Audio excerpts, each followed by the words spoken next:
Patuloy na nagwala si Sander. Sinugod pa nito si Lyndon at sinuntok-suntok gamit ang mga kamay. Hindi niya tuloy alam kung dapat na ba siyang lumapit para pigilan ang anak nito. Sus Mariosep, Ma'am Beth, tawagin mo si Sander. Hindi yan titigil. Si Don Alfredo lang ang nakakapagpatigil sa kanya. Kinakabahang pakiusap ni Manang Lisa. Namawis bigla ang noon niya. Kaya niya bang pigilan to? Nilunok niyang kabat lumapit sa mga to. Nagtama pang paningin nila ni Lyndon at nakita niyang pag-asa sa mga yon. Pilit nitong hinawakan ng mga kamay ni Sander. Stop that, Sander. My surprise is here. No, you stop, Daddy. Stop coming home here. We don't need you here. Stop that, Sander. Respect your father. Hindi niya napigilang malakas na isigaw. Bigla itong tumigil at lumingon sa kanya. Namimilog ang mga mata na nakatitig sa kanya. Hindi niya alam kung nagulat itong nandoon siya o mas nagulat itong sumigaw siya. Huminga siya ng malalim bago mas lumapit, tinawakan ang baraso nito upang mailayo ito kay Lyndon. That's bad, baby. Don't do that to your daddy. Maingat niyang sermon dito. Kita niyang pumirmi ang mga labi nito. Hindi niya rin inasahan ang pagbawi nito sa sariling braso at pagtalim ng mga mata nito sa kanya. Kamukhang kamukha nito si Lyndon ngayong galit ito. How could you say that? Hinanakit itong kinaawang na mga labi niya. Malibang sinabi niya, malibang ginawa niya. How could you protect Daddy when he was the sole reason you were put in danger? Sander, stop that. Pigil ni Lyndon dito. Ngunit hindi nakinig si Sander. Napatras siya nung bumagsak ang luha nito habang galit na galit ang tingin sa kanya. Nag-alala ka rin ba sa amin, Mommy? It seems like nothing happened. Kami lang po ba ni Siren ang nahirapan? Nalungkot? Hindi siya makasagot bigla sa bata. Hindi niya alam kung anong tamang sabihin. Hindi niya inasahan ang ganitong reaksyon dito. Akala niya ay kagaya ni Siren, ay matutuwa itong may mommy pa to.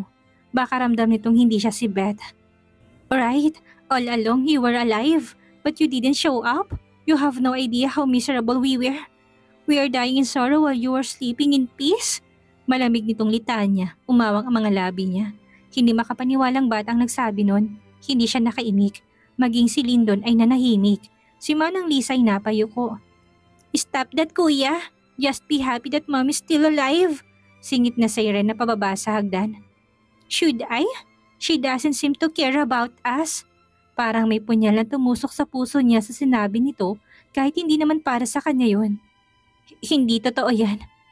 Why don't you just die? Mas malamig na tanong ni Sander bago to tumalikod at tinahak ang hagdan. Literal na panganga siya. Ang puso niya kaninang punya lang ang nakatusok, ngayon ay durog na. Hindi siya nakakilos. Sander, say sorry to your mom. Dinig niya sigaw ni Lyndon. Ang aking inay si Beth. Namatay 2 taon na nakakaraan. Hindi ko alam kung sino yung babaeng dinala mo dito at sinasabi mong mami ko. Wala akong nararamdamang pagmamahal ng ina mula sa kanya. Sigaw nito pabalik bago hinatak si Siren paakyat muli sa hagdan. Napasinghap siya at nanlambot. Napaupo siya at nakahawak sa dibdib niyang naninikip. Talaga bang alam ni Sander na hindi siya si Beth? Talaga bang wala siyang mapakitang pagmamahal ng isang ina? Sus Mariosep, ayos lang po ba kayo, Ma'am Beth? Si Manang Lisa na lumapit sa kanya. Hindi siya makasagot, ni hindi siya makahinga. Nangilid ang mga luha niya. Hindi niya matanggap ang mga sinabi ni Sander sa kanya. Gusto lang naman niyang makatulong sa mga ito. Ngunit mukhang pinalala niya lang ang sitwasyon. Shit, are you alright? Tarantang inalalayan pa siya patayon ni Lyndon dahilan upang lumayo sa kanila si Manang Lisa. Umiling siya dito. Ang sakit ng puso niya. Gusto nga niyang habulin si Sander at kausapin. Pero ano man ang sasabihin niya? Mapapanindigan niya ba na si Beth gayong tama naman to? Hindi siyang mama nito. Take a rest for a while. I will scold him later. Mahigpit siyang humawak sa baraso nito. Huwag mong gawin yan. Lalong lala yung loob niya sa'yo. Ayaw niya naman na mapasama pang sitwasyon nila. But, huwag Lyndon. Magiging maayos din siguro kami. Hindi pa ngayon. Pilit siyang ngumiti dito at tumayo na ng tuluyan. Wala itong magawa kung hindi umiting ang panga sa desisyon niya. Patignan na lang si Gavin. Itutuloy ko ng pagluluto. Hindi na niya hinayaan na magsalita pa to. Agad siyang nagtungo sa kusina. Dinatnan na nga niya doon si Manang Lisa na tinutuloy ang ginagawa nila kanina. Pasensya ka na sa bata, Ma'am Beth. Masama lang po sigurong loob niya. Hindi naman po ako galit. Gusto ko nga pong maging maayos ng lahat. Wala naman din siyang karapatang magalit. Tinuloy niya na lang ang pagluluto at kahit hindi pa siya handang makaharap, muli si Sander ay mas pinili niyang ipatawag ang mga to para sabay-sabay sila. Do you need me here? Ani Lindo na bitbit na si Gavin. Mas maganda yatang wala ka na muna, baka magalit lang si Sander ulit. Tumango ito't hindi inaasahan ang paghalik nito sa sentido niya. I promise, everything will fall into its proper place. Bulong pa nito na hindi niya makuha kung bakit. Saktong pagpasok ng kambal sa kusina ay siya namang paglabas ni Lindon. Kita niyang malamig na titig ni Sander sa mesa. Mabuting at hindi nito pinansin si Lindon na dumaan pero si Lindon ay nilingon pang anak. Mommy, I miss this again, like this moment. Me, kuya, and you are eating together. Pero ngayon kasama na natin si baby Gavin, bigkas ni Siren. Ngumiti siya dito at binigyan to ng spaghetti sa plato kahit pabuhat niya si Gavin. Paglingon naman niya kay Sander ay kunot noon tingin nito sa batang hawak niya. Do you want me to put spaghetti on your plate? Maingat niyang tanong dito. No thanks. Malamig na sagot nito bago kumuha ng sariling spaghetti. Hindi na lang siya nagsalita. Ramdam niyang tensyon sa mesa. Si Siren nga lang ang madaldal. Hindi niya rin kasi alam kung anong sasabihin. Para sa kanya ay ang hirap paamuhin ni Sander. I think we should eat outside too just like before, Mommy. Anyaya ni Siren. Napunta sa ngiwi ang ngiti niya pero nang makitang tila interesado si Sander ay niluwagan na niyang ngiti. Sure, but we need your daddy's approval. Don't ask me, you can go and visit all the places you want. I know they miss you so much. 2 years is torture but we can still make a bond and forget what happened. Si Lindo na bigla na lang bumalik sa kusina. Natahimik sila lalo nang bitawan nito ang black card sa mesa malapit sa kanya. Yay! We will go out, Mommy! Excited na sigaw ni Siren. Napakarap siya doon. Talaga bang pinayagan siyang lumabas ni Lindon? What do you think, kuya? Baling ni Siren sa kapatid. Kumibit balikat ito. I cannot forget what happened, but I miss going out with Mommy. Mahinang sagot nito. Napalingon siya dito at kita niyang mangiyak-ngiyak nitong mga mata. Ngunit umiwas to ng tingin at binalik ang masungit na itsura. Kahit ganoon, napangiti pa rin siya, hindi tinanggihan ang alok ni Lindon. Kaya naman kinabukasan ay sabay-sabay silang bumiyahe sa pinakamalapit na mall. Nagulat pa siya nang bigyan siya ng cellphone ni Lindon. My number is there. Call me once you wanna go home. Paalala nito. Hindi ka sasama? Medyo kinabahan siya na siya lang ang kasama ng mga bata. Hindi rin siya pamilyar sa lugar. Napatitig sa kanya si Lindon at malamang na nakita ang alinlangan sa mga mata niya kaya't mabigat ng bumuntong hininga. Baka hindi maging komportable si Sander sa akin. Don't worry. I have eyes around. You won't get lost. And you will be safe here. Paninigurado nito, nag-aalangan pa rin siya ngunit kita niyang nauna nang maglakad si Sander. Papasok kaya't nagmadali siyang nagpaalam kay Lindon. Buhat niya si Gavin habang si Siren ay nakahawak sa suot niyang dress. Kuya will surely go to the bookstore. He love reading, Mommy, kwento ni Siren. Napangiti siya doon. Sinundan nila si Sander. Pumasok nga ito sa bookstore at tumitingin na libro. Buy what you want, I will pay for it. Bigkas niya nang makalapit sa tabi nito. No thanks, you will use daddy's money. Lolo gave me allowances. I have my own money. Mali siyang napanguso. Tama naman to. Pera nga ni Lindon ang gagamitin niya. That's okay, Mommy. Matipid po si kuya kaya marami siyang pera. Don't be sad na po. Panunuyo pa ni Siren sa kanya. Nahiya naman siya dahil parang siya pa itong bata sa kanila. Sinundan-sundan nga lang niya ang dalawa hanggang sa isang fast food sila napadpad. Gusto sana niyang siyang mag-order pero naunahan siya ni Sander na tumayo. Stay here. You won't be able to carry the food since you're carrying your baby. Umawang ang mga labi niya. Tingin niya napaka-mature ng kasama niya kahit pa hindi pa ito high school. Sigurado ka ba, Sander? Tumango ito takmang aalis na ngunit natigilan matapos may tumatakbong batang babae na papalapit sa kanila. Mama Tanya! Mama Tanya! Namilog ang mga mata niya matapos mapagtantong si Anton iyon. Umalo ng buhok nitong kulot at halos mapatayo siya nung sinugot siya nito ng yakap. Mama, I miss you na po, pati si baby Gavin. Umuwi na lang po tayo doon, ayoko na po dito. Ayoko na po sa mama Tanya ko pang isa. Naiiyak na sambit nito. Who is she? Malamig na tanong ni Sander. And why is she calling you mama, mommy?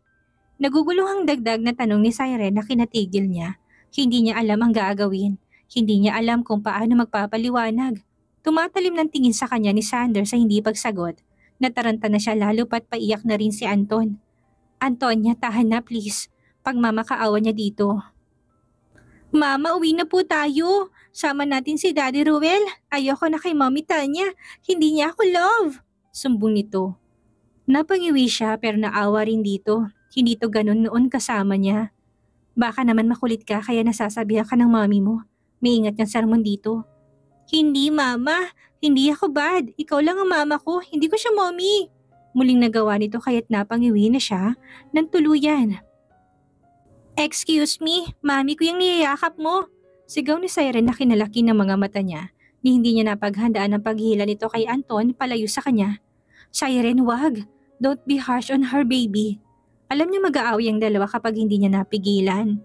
Ayaw naman niya magkagulo lalo pat siya lang ang matandang kasama ng mga to. Bitawan mo ko, namiss kong mama ko. Laban ni Antonia kay Siren. Napapikit siya ng mariin nung makitang nanggigigil si Siren. Anton, stop that. Don't hurt her. Napangat siya ng ulot na patingin sa nagsalita. Namilog ang mga mata niya matapos makita si Ruel. Ngumiti ito sa kanya ngunit hindi niya nasuklian yon. How are you, miss? I'm sorry about Antonia. She doesn't mean harm. Paliwanag pa nito bago nilayo si Antonia kay Siren. Umismit si Siren at bumalik sa upuan nito. Si Sander naman yung purin habang nag-obserba sa kanila. Ruel, paninigurado niya dahil ang laki ng pagbabago nito. Wala na itong dalang malamig na hangin. Hindi na ito mukhang mangingisda. Halata ng yaman sa tindig nito at kilos. Pati pagsasalita'y nabago na. Parang ibang Ruel ang kaharap niya. It's raw Frank, miss. I'm glad you finally found your family. Natutuwang banggit nito. Napamaang siya at hindi pa rin makapaniwala. Gusto niya nga itong sumbatan bigla ngunit natameme siya. And who are you? Don't smile at my mommy like that. Naiinis na singit ni Sander. Nagulat siya doon. Sabay pa silang napalingon ni Ruel kay Sander. I see, your son is being protective. Don't worry, we won't stay here for long. We'll be going outside the country. Ayaw ko, Mama. Hindi ako alis ng bansa. Hindi ako sasama kay Mommy Tanya. Ngawa muli ni Antonia. Kita niyang kumunot ang noon ni Ruel at tila maubusan ng pasensya kay Antonia. Bago pa man ito pagalitan ng anak ay pinigilan na niya ito sa siko. Huwag mo na siyang pagalitan, naninibago lang siya. Masasanay rin siya sa bago niyang mommy. Muntik pa siyang pumiyok sa dulo kahit paano itinuring niya talagang anak si Antonia. Ayaw naman niyang mihirapan to ng sobra sa totoong mommy nito. Mabigat na bumuntong hininga si Ruel. Nagulat pa siya nung umupo ito sa tabi niya. Fine, since you miss your mama, we'll eat here with her after. This you say goodbye to her? Okay. May hinahong pakiusap nito sa anak. Umismid si Antonia at kaagad na umupo sa kabilang gilid niya. Kaharap nito si Cyrus na may inisang titig kay Antonia. Hindi, dito lang ako kay Mama Tanya. Pilit nito. She's not your Mama Tanya. She's my mommy Beth. Hindi muli mapigil ang singit ni Sander. Napakurap siya doon. Hindi niya alam pero natutuwa siyang pinaglalaban siya nito. Maging si Siren ay napangiti sa kapatid. Yeah right, she's our mommy Beth. You do not own her. Matari na bigkas nito. Kids, stop that. Hindi naman ako kukunin ni Antonia sa inyo. Sabay lang na pumirmi ang mga labi ng dalawa pero hindi na sumagot. Pasensya ka na, Ruel. Namiss nila kasi ang mommy nila. I mean, namiss nila ako. Baling niya kay Ruel. It's okay. What do you want, kiddos? May treat. Masiglang tanong nito. Doon lang gumanang sitwasyon. Nagsabi sila na gusto nila at si Ruel mismo nag-order at nagbayad. Hindi niya nga namalayan na maayos na si Antonia at Siren. Nagkwentuhan din sila sa mga nangyari noon pero hindi niya inamin dito na hindi siya tunay na mommy ng kambal. So you live with mommy? Bigla ang tanong ni Sander matapos itong marinig na tumira nga siya kay Ruel. Na walang ngiti niya at maging si Ruel ay natigilan. Mali yata na pinag-usapan nila yon sa harap ng kambal. Tinulungan niya lang ako, Sander. Kung hindi dahil sa kanya baka tuluyan na ako namatay. Paliwanag niya kahit pa hindi naman talaga niya alam kung nag-agaw buhay siya noong makita ni Ruel. We were not lovers. Hindi na ituloy ni Ruel ang sinasabi ng tumayo si Sander. Does my dad know that you lied to my mommy? Does he know that you brought her home and pretend that she is the mother of your child? Napatayo siya ng wala sa oras. Hindi naman niya inaasahan na ganito katalino at magsalitang anak ni Lyndon. Sander, calm down please. That's not good. May hinang bulyaw niya rito. May inis itong lumingon sa kanya. Hindi rin po magandang nagsinungaling siya sa inyo. Kung hindi niya kayo tinago, malamang na kagad kayong nahanap ni Daddy. Katwiran nito. Hindi niya ako tinago. He did his best to help me. Muling pagpapaintindi niya. Kuya, stop na. Huwag mong awayin si Mommy. Pigil dito ni Siren. Kaya lang hindi nagpaawat si Sander. Tumitig ito sa kanya't kita niyang akusasyon sa mga tingin nito. What about you, Mommy? Bakit hindi ka nagpauwi sa amin? Bakit hindi mo kami hinanap? Hinanakit nito, napalunok siya't hindi alam ang isasagot. Umaani na rin sila ng titig mula sa ibang customers. Umuwi na tayo, huwag na natin yung pag-usapan dito please. Sander, Siren, let's go. Kita niyang dismayadong tumingin sa kanya si Sander dahil hindi to nakakuha ng matinong sagot sa kanya. Alangan naman kasing umamin siyang hindi siya si Beth, kaya hindi siya nakauwi, tsak nalalala lang ang sitwasyon. Napailing si Sander at hinila si Siren, palabas ng fast food restaurant na yon. Nagtataka pa si Anton pero hindi na tinawag ang dalawa. Mama, sasama ka na ba ulit sa amin? Tanong nito bigla, umawang ang mga labi niya pero umiling din. May pamilya na ako, Antonia. Isa pa kasama mo ng totoong mami mo. Paliwanag niya dito, napalabi ito. Pagkaraan ay humawak sa damit niya. Ihahatid ka po namin sa sasakyan niyo? Malungkot nitong suggestion. Hindi siya tumanggi sa magama. Tanaw niya ang kambal na nauna habang siya'y kasabay ni Roel at Antonia. Dada! Sigaw bigla ni Gavin nang makalabas na sila ng mall. Kaya kagad siya napalinga sa kabilang dako. Tanaw niya ang pagbaba ni Lyndon mula sa sasakyan. Tumakbo pa patungo doon ng kambal dahilan upang magangat ito ng tingin at luminga sa paligid. Muntik na siyang mapaatras matapos ng titig nito noong mapansin si Roel sa tabi niya. Mabilis pa sa alas 4 itong humakbang palapit sa kanila. Nataranta siya tinarap si Roel para magpaalam na. Dito na lang, baka mag-away pa kayong dalawa. Salamat ulit at mag-ingat kayo. Aalis na sana siya pero pinigilan ni Roel ang siko niya. Alam ba niyang may amnesia ka? Seryosong tanong nito. Mabilis siyang umiling at pilit binawi ang siko niya ngunit hindi siya nito binitawan. Tell him, miss. Tell him the truth that you have. Stay away. Galit na sigaw ni Lyndon at mabilis na tinulak si Roel dahilan upang mapaupo ito sa sahig. Lyndon, tumigil ka nga. Hinila niya ito sa braso matapos makitang muli itong susugurin si Roel. Dinig niyang humikbi si Antonia na lumapit kay Roel pero si Roel ay tahimik lang na tumayo. I'm harmless. Malamig nitong sagot kay Lyndon bago humarap muli sa kanya. Tell him, miss. Hindi na. What is that? Sabihin mo na sa akin bago ko mabasag ang bungo niyan. Asik ni Lyndon. Nalamig siya at napayakap kay Gavin. Dapat ba niyang sabihin na may amnesia siya? Wala namang magbabago kahit umamin siya. Please, sabihin mo na sa kanya para maipagamot ka niya. Pagsusumamo ni Roel na umagaw ng atensyon ni Lyndon. Shit, are you sick? Ilang beses yung tinanong sa kanya ni Lyndon nung makabalik sila sa mansyon. Dumaretso na nga sa mga kwarto nila si Sander at Siren pero heto sila't nasa sala pa. Hindi nga. Lumiko siya pero nagulat matapos kunin ni Manang Lisa si Gavin sa mga bisig niya. Hindi siya nakaprotesta matapos hawakan ni Lyndon ng siko niya at dalhin siya sa likod ng mansyon. Sa may swimming pool area sila nakarating. Now tell me, anong sakit mo? Because shit, I'm willing to find the best doctor in hospital just to cure you. Napakurap siya sa litanya nito. Idagdag pang desidido nitong mga mata at pangang umiigting. Baka sa mukha nitong pag-aalala. Napalunok siya nang wala sa oras. Naisip niya tuloy kung nakakamatay bang amnesia. Hindi naman malala, sakit lang sa ulo. Mahinang sagot niya. Nagtaka siya nang umawang ang mga labi nito at lumuwang ang hawak sa siko niya. Sandali siyang napaisip ngunit napailing siya matapos matantong sinabi. Hindi ako baliw. Pagtatama niya, napatigil ito at biglang napakamot sa batok. Huwag mo sabihin ganun ang iniisip nito. I never said anything like that. Alin lang ang bigas nito, sinamaan niya ito ng tingin. Pero ganun ang naisip mo. What? Of course not. Just tell me what kind of sickness you have so we can seek professional help. Wala akong sakit, huwag kang maniwala kay Roel. Hindi niya sasabihing may amnesia siya. Ayaw niya mahati ang atensyon nito para sa kanya sa mga bata, lalo pat hindi naman siya ang totoong Beth. Kusa rin naman sigurong babalik ang alaala niya. Isa pa, huwag mo kong isipin, hindi naman ako si Beth. Malamig niyang bigkas bago tinalikuran. Hanggang gabi yata iniiwasan niya to, pansin niyang pagmamasid nito pero hindi lumapit sa kanya. Maganda na rin yun lalo pat si Sander ang madalas na lumapit ngayon sa kanya. Mommy, is it okay if you send us to school tomorrow? Request nito, nagangat siya ng tingin mula sa ginagawang gatas para kay Gavin. Kita niyang alangan sa itsura ni Sander. Tila nahihiya pa itong magtanong kahit pa kaninang umagi napakatalim nitong magsalita. Sure, but we need the driver. Hindi ko alam kung sang school. Nagtaka siya nung natahimik ito. Paglingon niya muli dito'y nakapian may mga labi nito. You forgot, Mommy? Umawang ang mga labi niya sa tanong nito. Hindi naman kasi talaga niya maalala. Pasensya na, hindi ko na maalala. Masyadong matagal ang 2 years. Dismayado itong napatango. Never mind, mommy. I think you've forgotten a lot of things lately. Hindi niya nadapensahan ang sarili niya noong tumalikod ito. Napalabi siya. Kung pwede lang nakunin ang alaala ni Beth ay ginawa na niya. Gusto niyang pagsilbihan ng mga bata. Gusto niyang mapalapit sa mga to pero hindi niya alam kung paano. Yun ang iniisip niya hanggang sa gabi. Nagulat pa nga siya nung pumasok si Lyndon sa kwarto nila. What are you thinking? Bungad na tanong nito. Napakurap siya.